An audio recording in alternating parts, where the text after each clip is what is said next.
So now moving on to this evening's talk, I'm delighted to welcome Dr. Michael Refalo to talk about Maltese British subjects in Egypt from 1860 to 1923. And I'm just going to read out some of his biography to help give some background. Michael practiced law in Malta from 1979 until 2005. He has a PhD from the University of Malta with his thesis, The Maltese Commercial Class, Business, Families, Networks, 1870 to 1914. He's then been very active, publishing 7 books, a number of papers, generally dealing with the Maltese in the late 19th century and early 20th century. These include the Maltese 19th century notary and his archives, which won the Malta National Book Prize in 2014. Other books include Waking the Dead, 19th century obituaries as a mirror of Maltese society, 1815 to 1910. Slavery at the Crossroads, transshipment of slaves in the British colony during the 19th century. And his latest book, among others, The Maltese in Egypt, Life, Crime and Death, 1860s to 1923, is the book from which he is drawing this talk this evening. So without further ado, I'm going to stop sharing and invite Michael to start his talk. When we get to the end of Michael's talk, we'll have time for questions and answers. You can attract my attention by waving with your video on, or using the Zoom raise hand function, or using the chat function.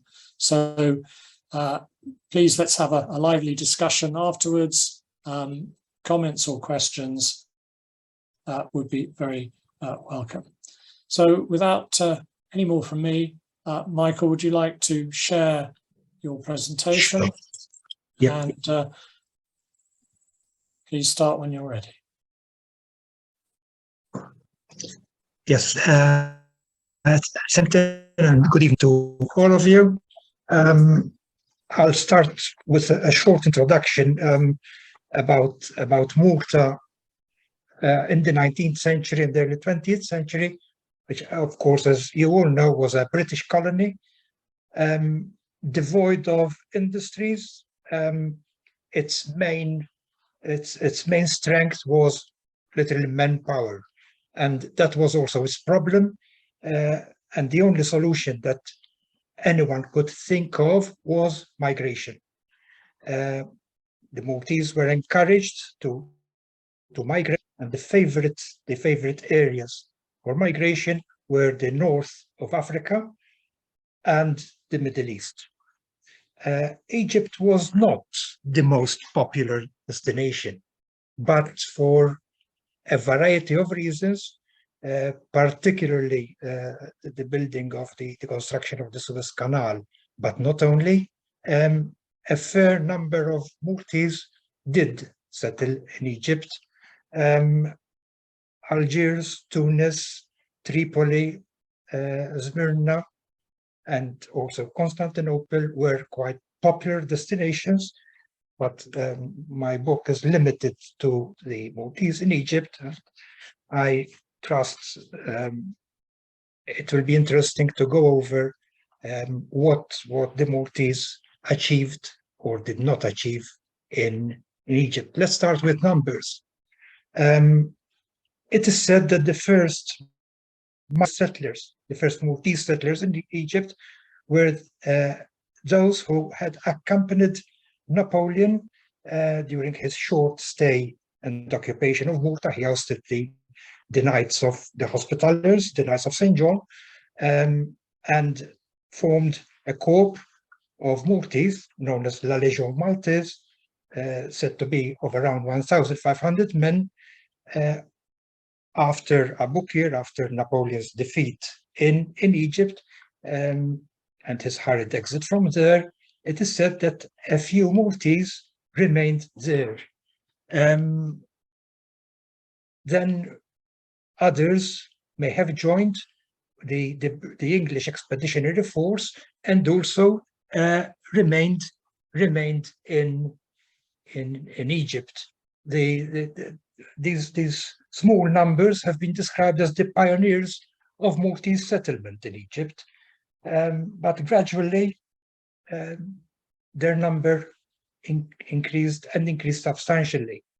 It is said that by the time of the bombardment of Alexandria in 1882, there were as many as 10,000 Maltese. Of course, these are not all first-generation Maltese. In time, they settled there, they married there, so we are talking by 1882, and later of second and third generation Maltese. As you can see from these figures, by the time of the 1917 census, there was quite a substantial number of Maltese. We have to bear in mind that when we talk of Maltese, we are talking of British subjects. So the figures given in the census of, for example, Cairo, over 9,000 British subjects, only 3,000 were from the British Isles. And the huge majority of the rest were Maltese. Others, Indians or Gibraltarians, there were, but it was a very small number of them. The Maltese, who were the main group of British subjects resident in Egypt. But who were these Maltese? The first reference to Maltese in Egypt is, curiously enough, that of a woman. Her name was Rosa, and her surname was Maltese, Frendo. However, at the time in the 1830s, she was cohabiting with an Italian, and had taken his surname without being married. Was a carpenter, and they had lived together as husband and wife for some time. But when he died, his relatives turned on her, asking for all his possessions. Rosa had to sue for what belonged to her. In the court case, witnesses deposed that it was indeed Rosa, the woman, who had sustained the couple. Then there are other records. Incidentally, witnesses in that court case were also Maltese, but other records for the 1830 to 1838 period refer to a number of Maltese who were engaged in business, in commerce, particularly with Italians, and they traded in grain. But also there was someone who most probably was a moneylender. There was certainly a wine shop keeper who bought his porter from another Maltese, as well as one who apparently was quite enterprising, who hired a dahabiya, the boat, in 1838 with the intention of carrying visitors to Aswan, an early tourist guide. And of course,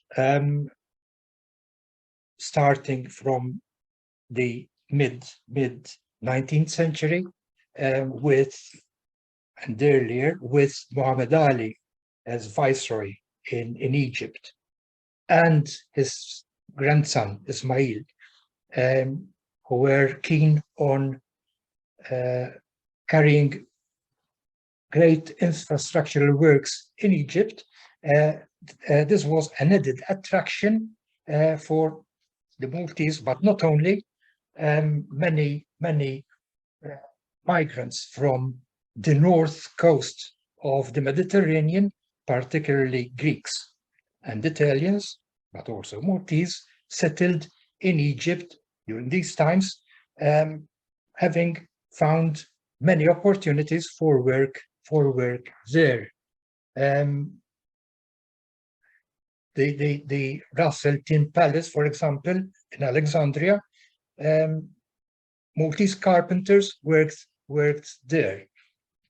And of course, so far as the construction of the Suez Canal, that was a great attraction for laborers, for workmen, to settle in the area of the Suez Canal, in Suez and in Port Said particularly.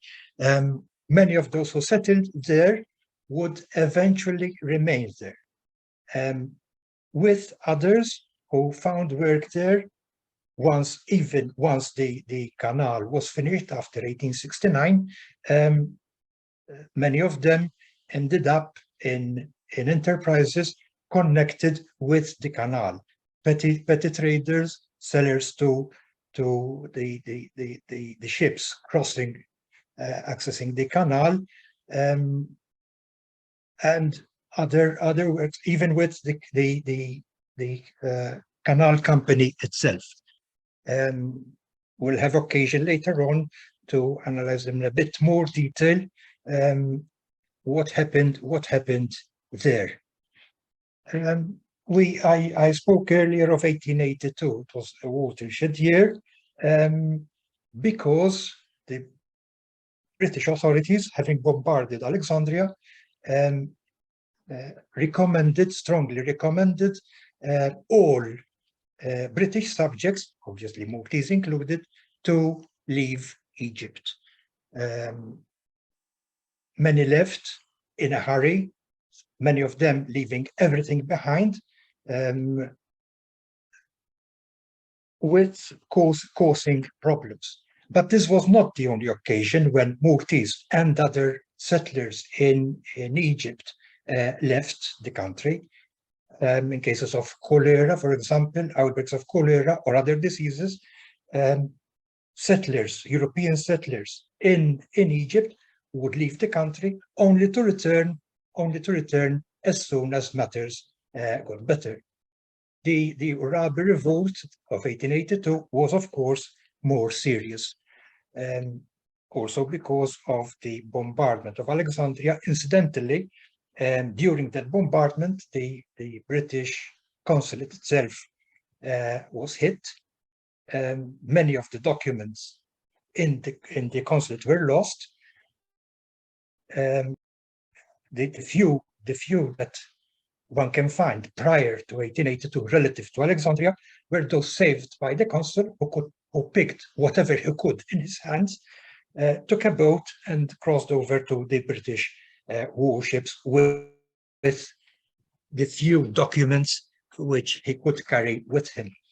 The Maltese, rather many migrants, Maltese included, were accommodated in Malta. There is a rumor about which a lot has been, some writings have been written, as to whether a Maltese was responsible for the riots of 1882, of June or July 1882. Apparently, a Maltese quarreled with a cab driver, a young boy, and killed him. However, it is almost certainly agreed that that was a spark. The riots had a political agenda. They were prepared for, and it was not the incident involving the Maltese that caused the riots. Incidentally, on this point, one should say to what extent were the Maltese at home in Egypt. It is my contention from the sources that I've used to write the book, that the Maltese in Egypt found a home. I would prefer not to speak of migrants, particularly insofar as second or third generation Maltese. To call them still Maltese might be correct. However, I think that I'm pretty convinced that Egypt was their home. And what happened in 1882 goes some way to show that this is the case. Nevertheless, because the Maltese were staunchly Roman Catholic, and Egypt, of course, like the rest of North Africa, was Muslim, doubts may arise as to whether there was some animosity between the local population and the Maltese. Of course, religion was a bone of contention, and there are cases of conflict between locals and Maltese settlers there with a religious undertone. But there does not appear to have been any deep-seated antagonism towards Maltese, or indeed Italians, for example, or even Greeks, on the basis of religion.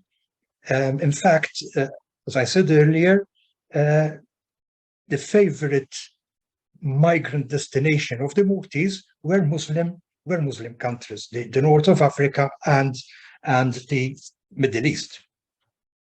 So in 1882, in June or July 1882, the Maltese, practically all of them, left Egypt. They were accommodated in two main buildings. The Lazaretto, the isolation hospital, and the Hospicio, the old people's home. Older people resident in the home were urged, because it was summer, to leave the home. They were paid an allowance so that they could make space for the migrants.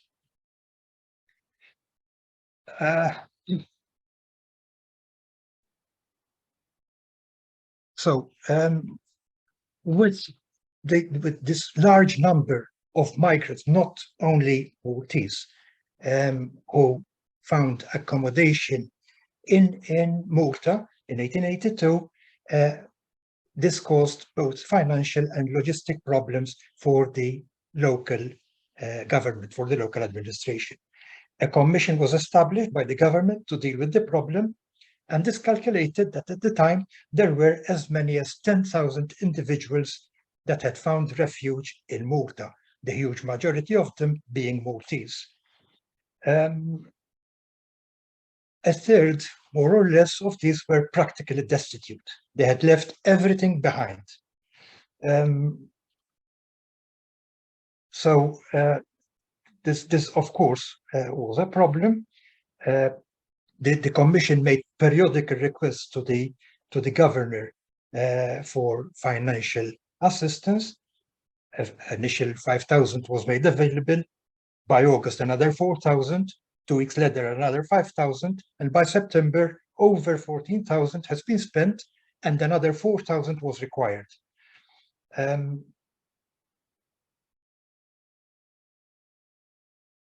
Now, despite all these difficulties, the authorities soldiered on, and they were careful to ensure to give help only to those who needed it. This created an unofficial hierarchy among the migrants. First of all, there were the foreigners, of whom part were British and others, like Italians. Now, insofar as Italians, Greeks, and others were concerned, any assistance given to them was paid for by the respective consulates. Insofar as the British were concerned, these were assisted by local funds. Then, for the Maltese, there were two categories. Those known as the more respectable ones. They had managed to carry with them some money and some goods, and then there were those who were totally indigent. The commission established by the government throughout the few months that these refugees were resident in Malta sought always to ensure that help was given only to those who needed it. Incidentally, the British migrants were given a pecuniary allowance, which was higher than that allowed to the Maltese. The Maltese, they were encouraged not to stay in the public and the government institutions. They were given a lower allowance, but the majority of them had to be accommodated in these premises. By one of the solutions proposed by this commission was to offer a sum of money to those Maltese who were willing to emigrate elsewhere, to go to other areas in North Africa, and to pay for them a year's wage. However, not even one Maltese was willing to emigrate anywhere except Egypt. When in September clearance was given, practically all of them left. By mid-September, practically all of them wanted to return home to Egypt. The British Admiralty made it clear, however, that they could not be repatriated with infantry transports, because they said that there were matters of hygiene. Only soldiers and horses could travel on the Admiralty vessels. Return, of course, one of the problems, one of the consequences of the revolt and of the return were claims for compensation. Many Maltese suffered damages. However, the bulk, the majority of the Maltese who claimed compensation were for not very large amounts. Now, the alacrity with which the refugees returned to Egypt, once the revolt had been quelled, more or less goes to confirm the title of this talk, At Home. The Maltese wanted to return home. And it is fair to ask, to what extent were these Maltese? Apart, of course, from origin. They were all originally Maltese. Now, it is important to bear in mind here that we are talking of British subjects. So the Maltese had the advantage of, for example, protection of the British consulate. Because of the capitulations, they were exempt from taxation, from most local laws, and appearing in local tribunals. And although the British authorities did not always look favorably on the claims or pretensions of the Maltese, they were still afforded protection against any claims made by, for example, the local population, but not only. So, to what extent were these Maltese really Maltese? I found this definition of Holmes, and I was struck by this particular quote that colonial cultures were never direct translations of European society planted in the colonies, but unique cultural configurations, homespun creations. The Maltese, like other settlers in Egypt, of course, carried with them usages, language, religion, but in the new environment, this took on a different form from that which was available locally. Now, proof or evidence of attachment to Mukta. That diagram is a model of a statue commissioned by a Maltese and it's supposed to represent Malta, that Viva Malta underneath. And that is the only evidence of some patriotic, let's call it that, spirit among the residents of Maltese origin in Egypt. There is, of course, the matter of solidarity and philanthropy. However, first of all, the funds available to the Maltese philanthropic societies in Egypt were meager indeed. If I remember correctly, they got from the government of Malta 50 pounds yearly, and the rest came from donations, which were never a huge amount. In any case, these philanthropic societies were generally practically middle or slightly over middle class status, and they adopted, as most philanthropic activities in Malta, paternalistic attitudes towards the indigent and the needy.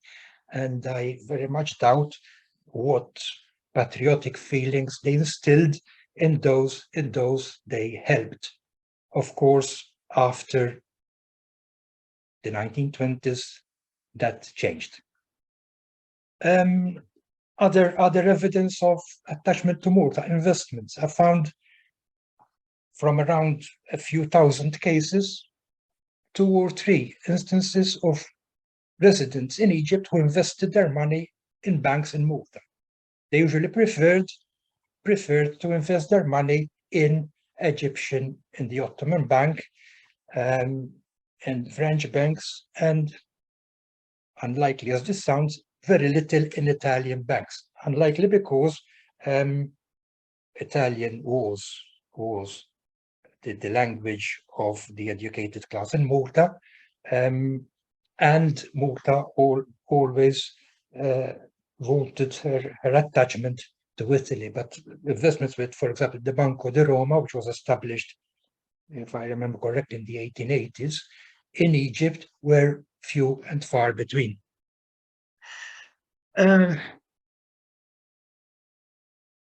Marriage. Italians in Egypt, as well as Greeks, tended to marry respectively other Italians and or Greeks. In the case of Maltese, this is not as widespread as in the case of Italians, for example. There are numerous examples of Maltese who married Italians, both Maltese women and Italian and Maltese men. Naming, this is maybe a trivial proof. However, I found only one example of a woman born in Egypt given the name of Melita, with Malta as its origin. However, there was a substantial number of Maltese children named Egyptia, for example, for Egypt, or Alessandra, or Alessandro. So I think, trivial as this might be, it tends to show that there is some form of attachment to the country where they were resident. There is also the question of spatial contiguity, and this is very, very obvious in the case of not only the Maltese, but practically all settlers, residents in Egypt, in the Egyptian cities, Alexandria, Cairo particularly, were in one street, in one building, one finds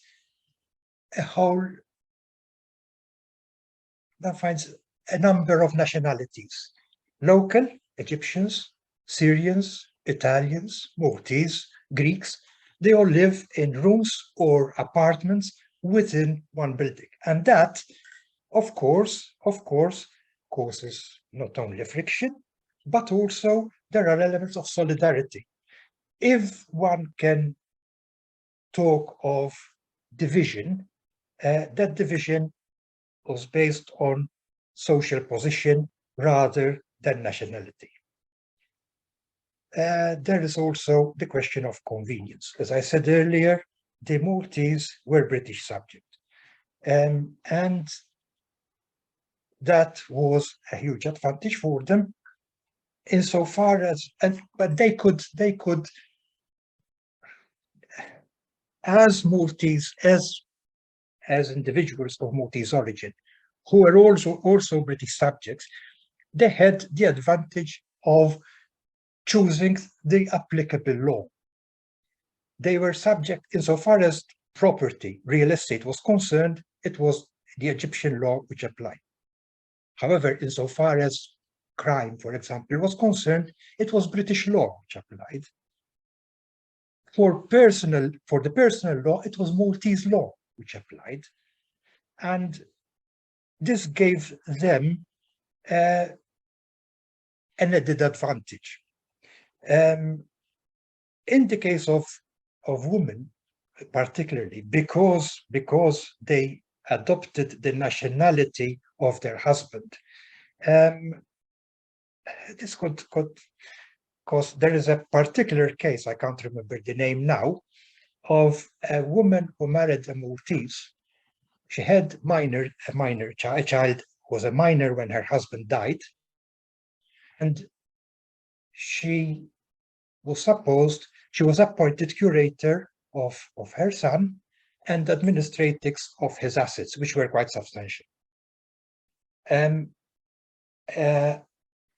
A brother of her late husband sued because she was spending money not with a court authorization. However, one fine day, this woman married a Greek. Automatically, the British consular court lost its jurisdiction because she became Greek. Her husband died, and she married an Italian. So within a few years, within the space of, I don't know, 10 years, I can't remember her nationality, but married to Maltese, she was British, married to a Greek, she became Greek, married to an Italian, she became Italian. And in this way, she could avoid prosecution for her mishandling of her minor son's asset. Incidentally, in that case, it was her lawyer who bore the brunt. He became responsible because he was joint executor and had to pay a substantial sum of money. But even males sought to play around with nationality as convenient for them. One particular, he was a Maltese and therefore a British subject, employed in the United States Embassy. He was sued by a Maltese for debt, and he claimed that he was not amenable to the jurisdiction of the British Consular Court because being employed with the United States consulate, he should be prosecuted by that consulate under that law. The British Consular Court refused that argument. But that ploy was also used in the case of divorce. Divorce was not, and it was not until a few years ago, allowed under Maltese law. It was allowed under British law, and both females, wives, and husbands, there are a few examples who sought, despite the fact that the personal law was Maltese law, despite that, they sought to claim that their personal law was British law in order to be able to obtain a divorce. One final is the case of criminals. All criminals, whether it was a serious offense or not, when condemned to a prison term exceeding 2 years, they had to serve their sentence in Malta. But all of them sought by any means possible to avoid that, or even when sent to Malta to return. Even those who were expelled from once a criminal committed a second or a third offense, they were liable to be deported. And they were sent to Malta. All British subjects who were deported were sent to Malta, except for Indians who were sent to India. And all Maltese who were sent to Malta because of deportation ended up returning, whether legally or otherwise, to Egypt. The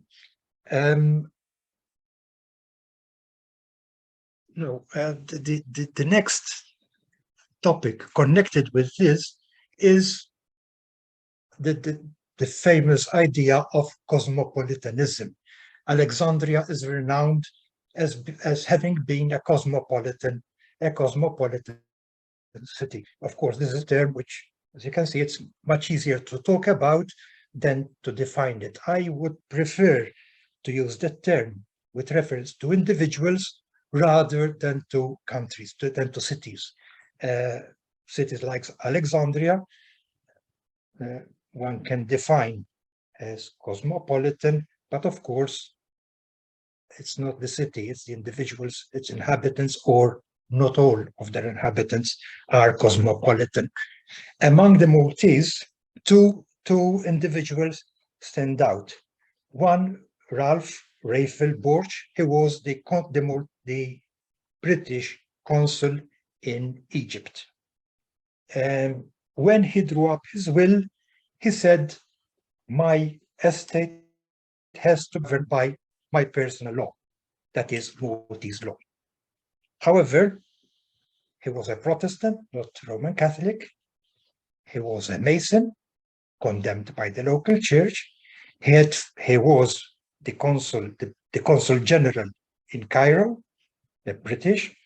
He had contacts with Italians, Greeks, everyone, all nationalities. So that would be a particular example of a cosmopolitan Maltese. The other one was a lawyer, Mario Vella Clary, who was a lawyer, married to an English woman, and he had contacts which transcend nationality.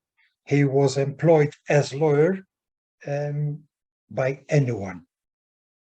So I think that could be very well another example of a cosmopolitan Maltese. However, recent historians of Egypt and of migrants in Egypt, Khaled Fahmy and Will Hanley in particular, have talked of vulgar cosmopolitanism, which Hanley defines as low, unrefined, plain, ordinary, but not obscene capital cosmopolitanism. This is the cosmopolitanism of the Maltese in the Egyptian urban centers. They mix with everyone. They are friends, they receive help, give help, quarrel, and sometimes kill or be killed by people of any nationality. I think that the best way to illustrate this is the example of a Maltese wine shop keeper. When he died, in his cash drawer, they found coins they found French, Austrian, Ottoman, Russian, English, Maltese, Spanish, Egyptian, and Indian coins. And this shows, I think, the connections which exist at the lower level of society between the residents in Egypt, whether they are Egyptian or not. and I'm talking about Maltese, but not only, Italians and Greeks, which were a much larger, there was a much larger number of them. And I repeat, if segregation there was in Egypt, it was not based on nationality, but rather on class, on social position. This can be seen in the streets, in the neighborhoods, in the residence, in the shops, and entertainment in Alexandria and Egypt. Talking about Alexandria, you will see that the notorious Rue de Sœurs, the sisters, there was a nunnery there at one time. However, by the 1870s, 1880s, it was a place full of brothels, and it was not the sisters who were resident there any longer. A street off the Rue de Sœurs it's marked here Rue de Malte, in Arabic Haret al Maltiya. It's the Malta Street. And there lived a good number of Maltese. But despite its name, in the apartment blocks there lived also Italians, Greeks, and others. However, it marks the presence of the Maltese in Egypt. One proviso to what I have just said, the mixing of nationalities. This does not include the British. It does include sailors passing through or soldiers, but it does not include the British resident in Alexandria or Cairo. The British looked down on the Maltese, despite the fact that all of them were British subjects, and they did not mix that easily, but not only with the Maltese, but also with Italians and Greeks. Let's now talk a bit about what the Maltese did, what they had or did not have in Egypt, how successful were they in their lives in Egypt. These are typical residences of the Maltese. The one on the top right are blocks of apartments where Egyptians, Maltese and others lived, as well as the one lower down. The one on the left shows Port Said, where things were slightly different. I hope we'll have the time to go into it a bit more. Now, how successful were the Maltese in Egypt? I carried out an analysis of probate records of the Maltese. These, of course, first of all, they did not include real estate. Secondly, there was, as there still is, the tendency to underdeclare one's assets. And so long as no litigation is involved, one could, to some extent, get away with it. However, it shows the evidence available, the analysis which I carried out shows that there were very few Maltese who were very rich. One in particular, named Roberto Stabile, Will Henley, whom I mentioned earlier, describes him as the richest British subject in Egypt. His assets in today's value were something around 6 or 7 million sterling. There were two others which I will mention later on. Now, what did this richness consist of? Real estate in particular, jewelry. Everybody, males had to have a clock, a watch, preferably gold, but of course, the lower down the scale, the poorer the material, and women had to have some item of jewelry. Of course, jewelry had a value for everyone because it could be pledged. So in periods of when matters were not good, one could place them then to recover and then recover them. Investments. The majority had investments. They were usually either bank deposits or bonds, government bonds. Of course, real estate, jewelry, furniture. Furniture was strictly utilitarian. Very few, Stabile I mentioned earlier, and a few others did have houses with furniture, which one could show off. Very similar to those I found in 19th century Malta for the commercial class, generally dark mahogany and with rooms available for the family, where furniture was more Spartan, and rooms where one receives guests, where, of course, furniture was of a higher quality.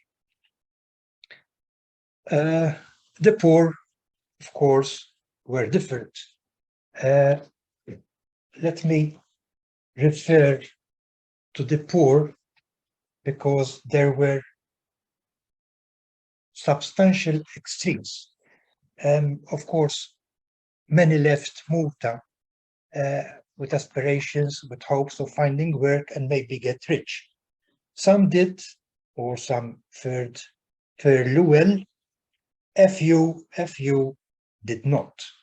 And for example, one Francesco Grima, 30 years old when he died in Alexandria in 1887, found not the inspector sent by the consulate for purposes of probate found practically nothing in the room where this man was staying.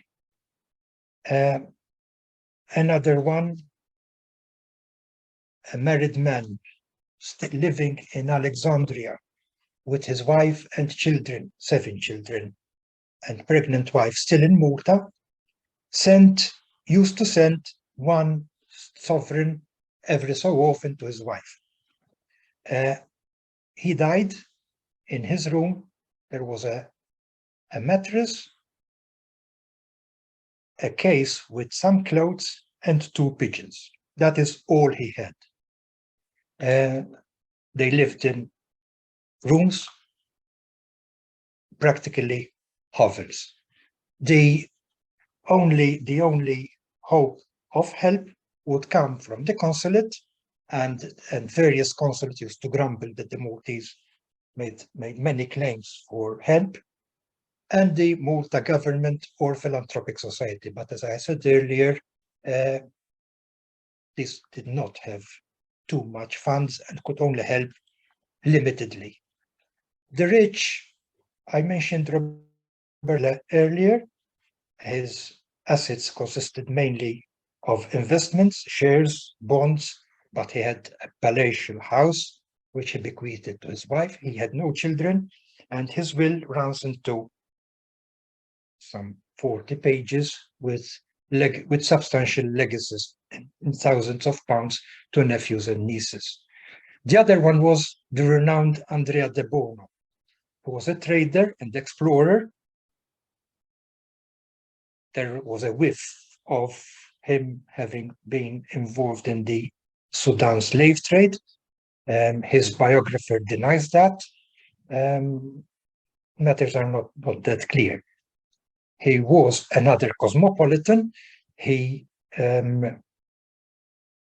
apparently did business alone very rarely. He was involved in business with many Italians, a Russian, Sudanese, Egyptians. He left a substantial estate when he died.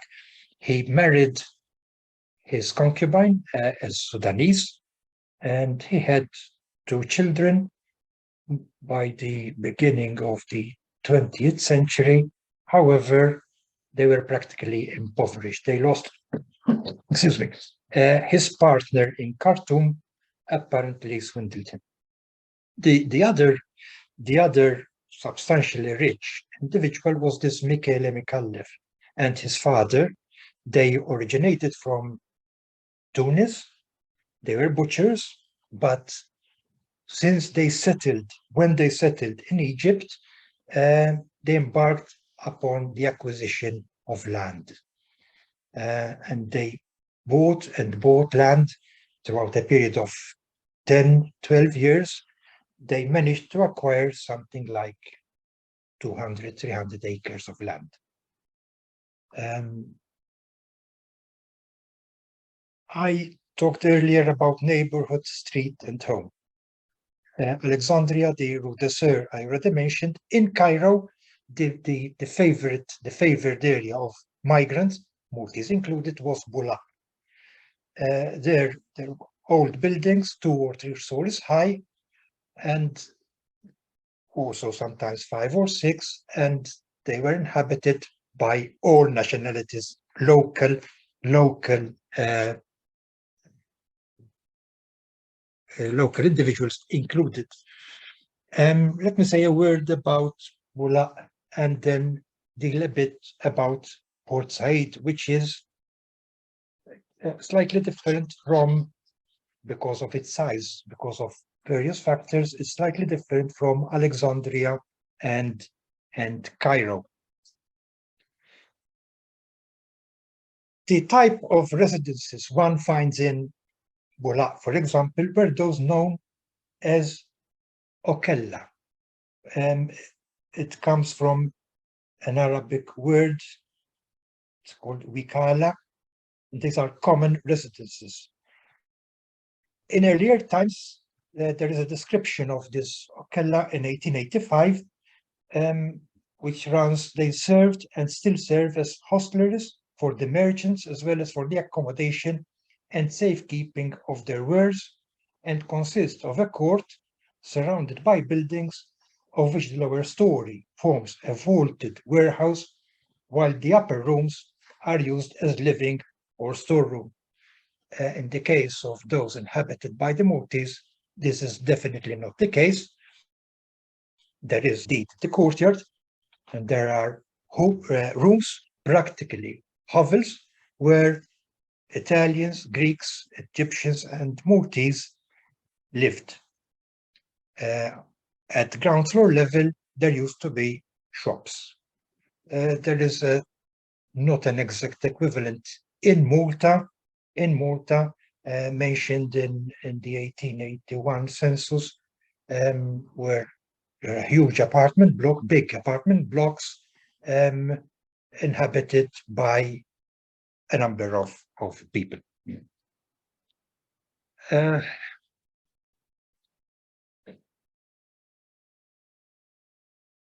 One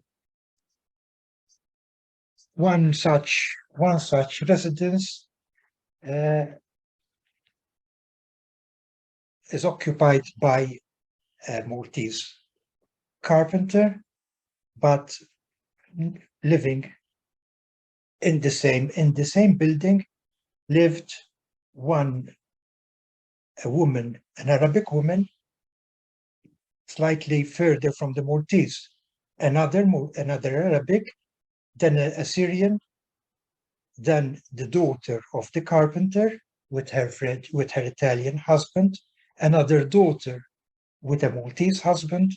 So you can see what happens, of course, when you have this accumulation of people, including family with married daughters and husbands, is that the probability is that friction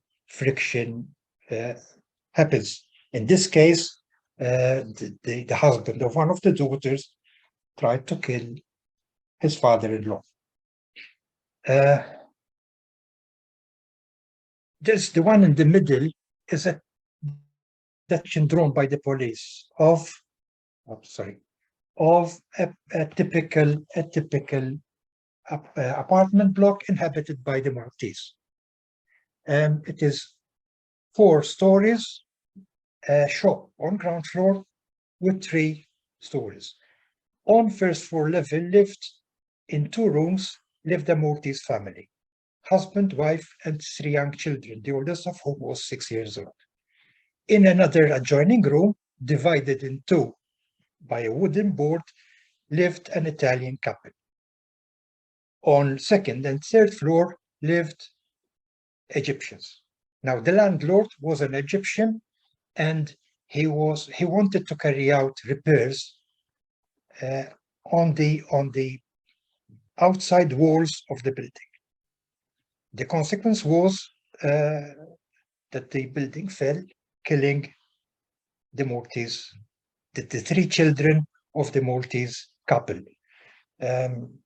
The other sketch, it's not very clear. These are taken from the consular records, but it does show a courtyard, the courtyard, and the building and the rooms inhabited by the Maltese and others. Of course, as I said, relations could sometimes go wrong. There are examples of solidarity, but there are also cases of friction between husband and wife, parents and children, fueled by gossip and slander. And there is always the hope of moving away, of one day moving to better quarters. The Maltese had in Egypt, they had it, and they have it still today, a great propensity for acquiring real estate, their own home, but not only their own home. There are examples, and I will try to close because it could take ages with this one. There are examples of Maltese in Alexandria and in Cairo who purchased real estate, who purchased houses, but then preferred to live in poorer neighborhoods, paying lower rent, but then getting a higher rent from the properties which they bought. I mentioned earlier the case of Port Said and of Suez, saying that this is their position is slightly different from Alexandria and Cairo. The reason being, first of all, size. Port Said was small. Secondly,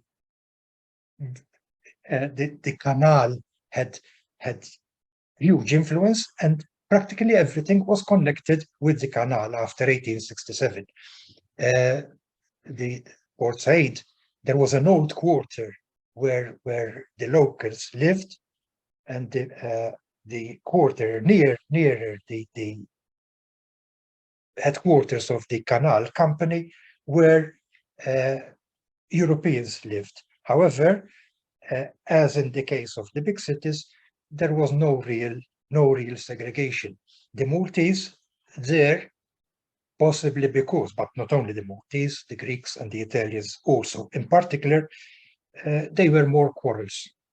There, instances of fights, of quarrels, of criminal behavior is more accentuated than it was in Cairo, and much more than it was in Alexandria.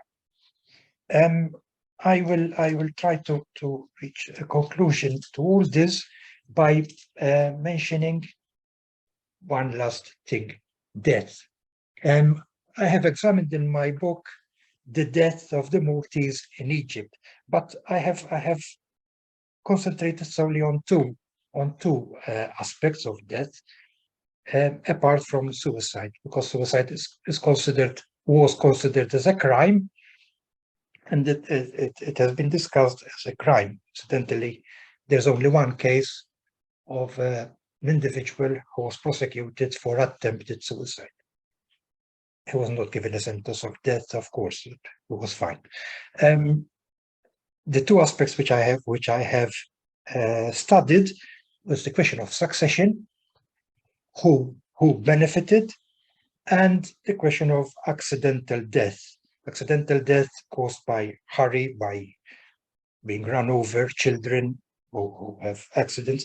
But I want to conclude by mentioning the succession strategies of the Maltese. I mentioned earlier Refel Borg, the Consul General in Cairo.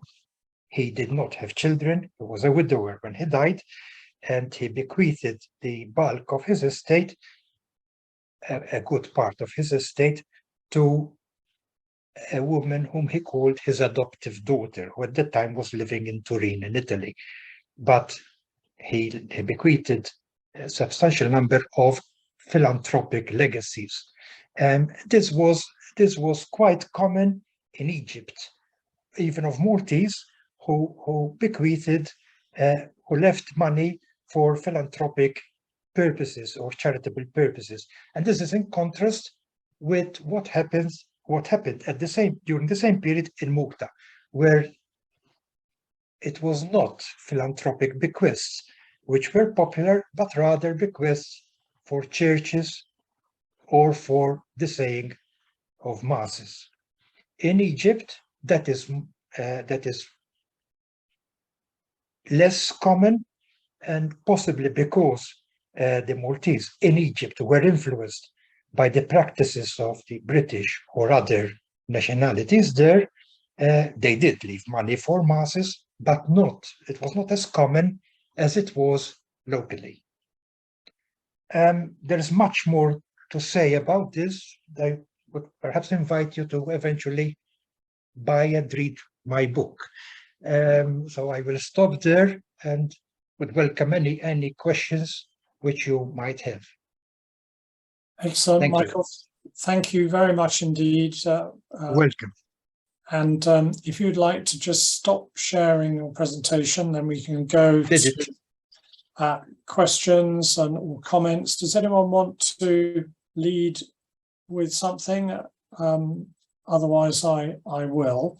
Can I just ask what happened to the Maltese community? Now, I think you said at its peak, there were several tens of thousands.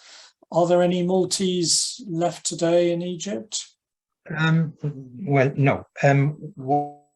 What happened, as I said, after 1882, they returned. But then with nationalism, the rising nationalism in Egypt, and particularly with the advent of Nasser and his nationalizing policies, his quarrel with Britain and France over the Suez crisis, they left.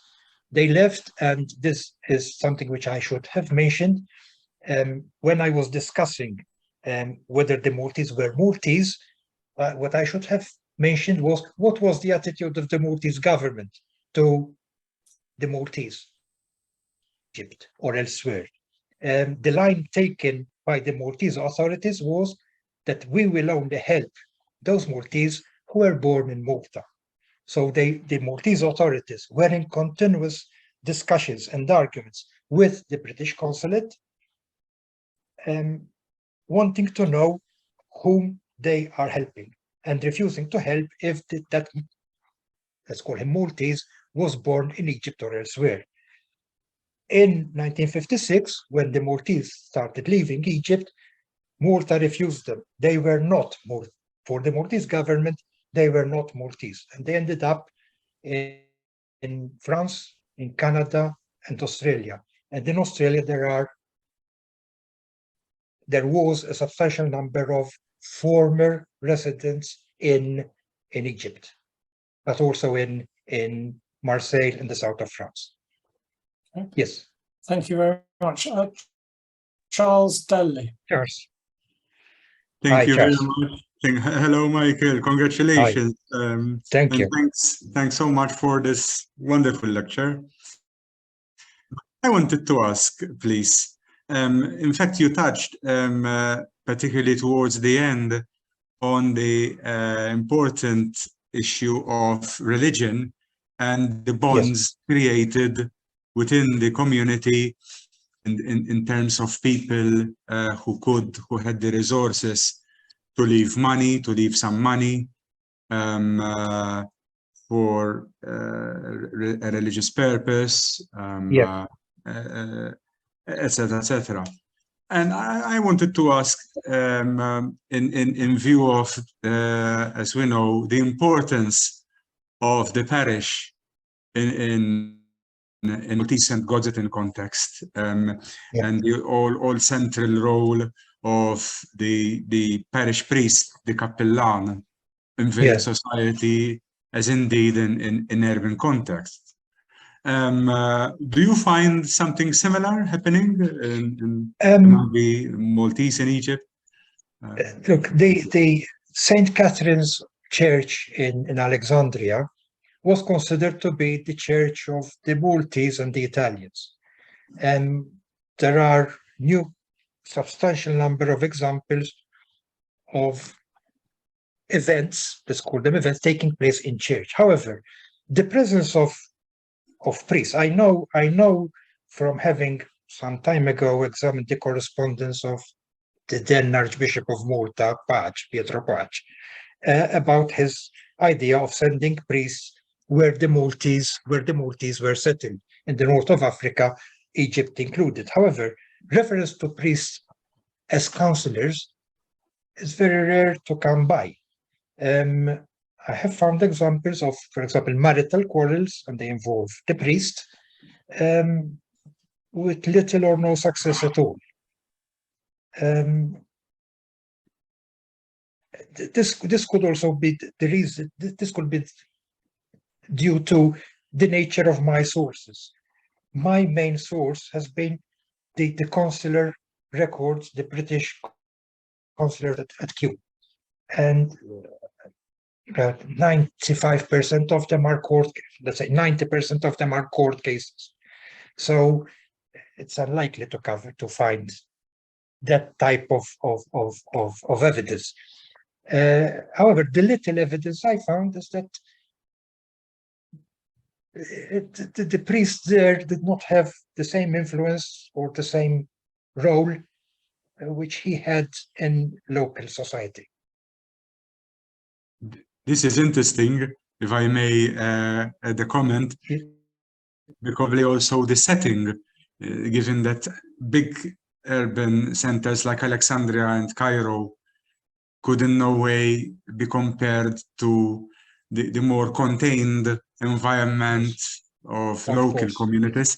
Probably even if the priests had an influence behind the scenes and off the record, probably what you are referring to as the vulgar cosmopolitan environment diluted the impact that Definitely. Yes. Thank you, Michael. Thank you. Welcome. Yes. Jonathan? I can't hear you. You're mute. audio. Yeah. Okay. Yeah. This fraction. I don't know how it works. Thank you very much. Very, very interesting. I have 2 points. The first is Jonathan is asking a question, I think. Yeah. Can you hear me? Yes, I can hear you. Yeah. My question is, there seems, from my apprenticeship in Beirut, there's a great number of Maltese that settled from Alexandria to Beirut, and equally a great number that settled in Istanbul. Could you expand on that, please? Are you referring to the period to the 1920s or after 1920s? Just after the 1920s. Well, yes.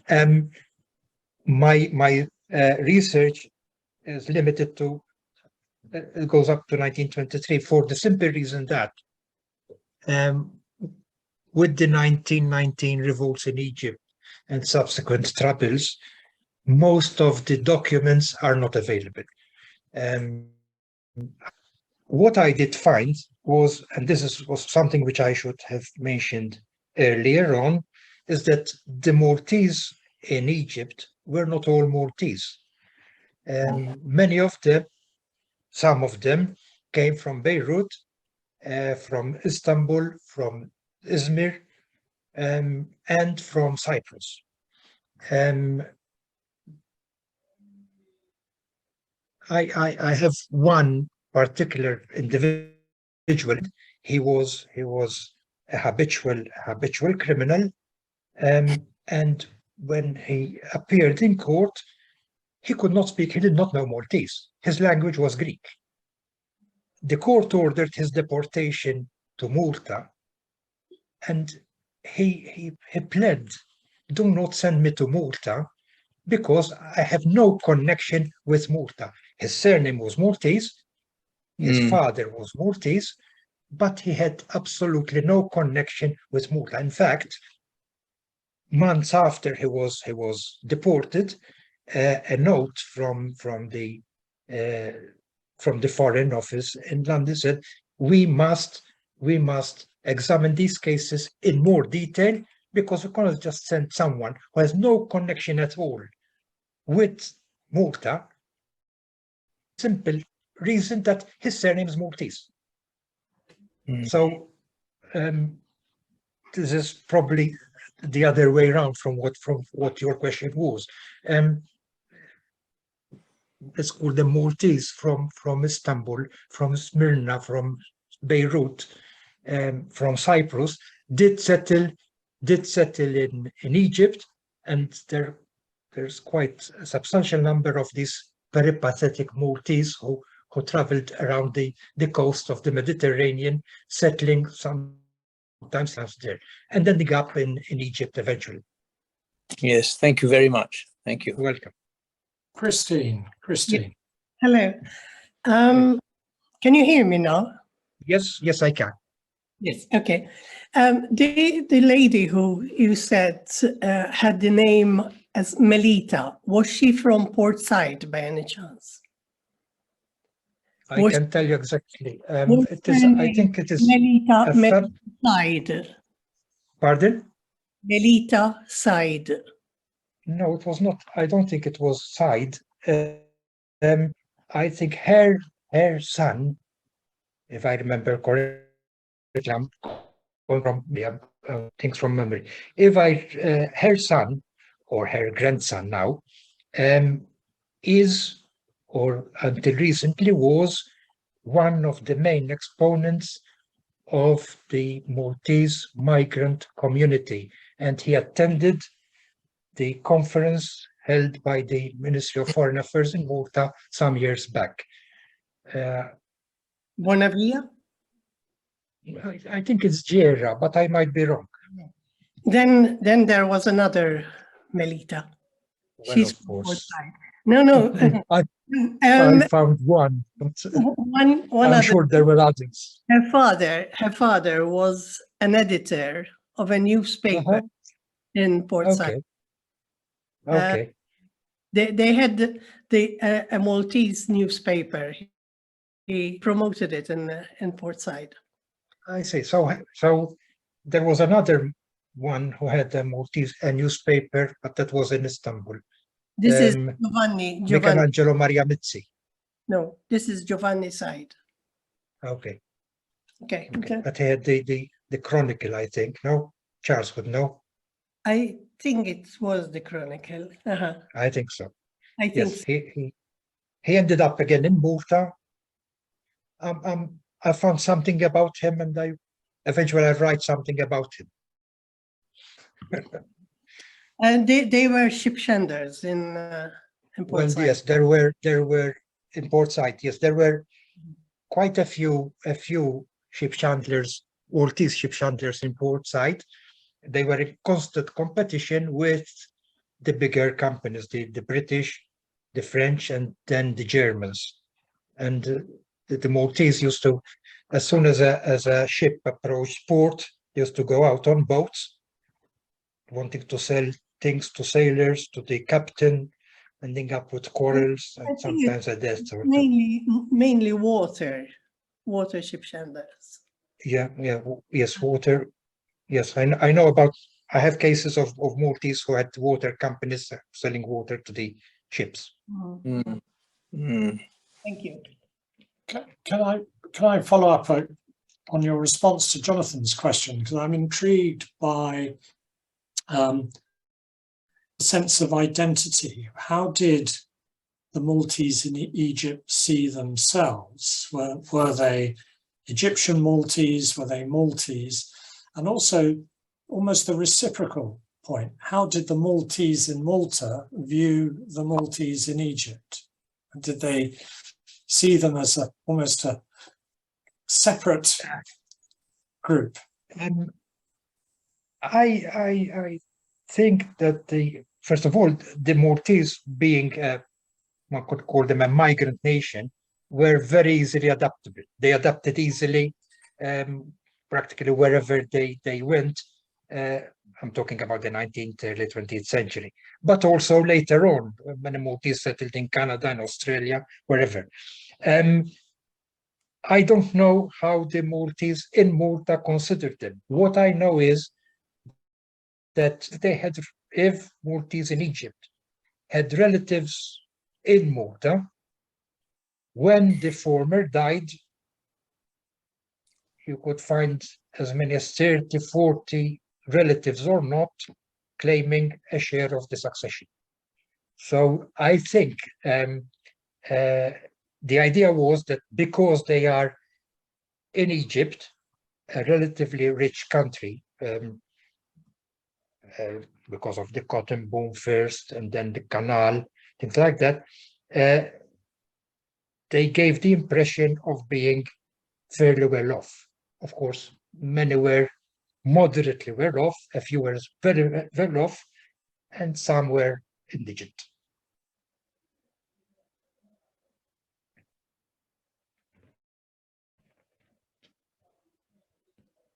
Is that it? I can't hear you. I can't hear you. Sorry, I muted myself while you were talking. So any last questions or comments for Michael? No? Sorry. Yeah, Christine, yes, carry on. Did you cover a lot about Portside, or is it the book? Is it mainly on Alexandria? No. I have tried to cover the three centers and also the countryside. The countryside less, because few Maltese were the site of the urban areas. But as to the three centers, I've tried to more or less cover.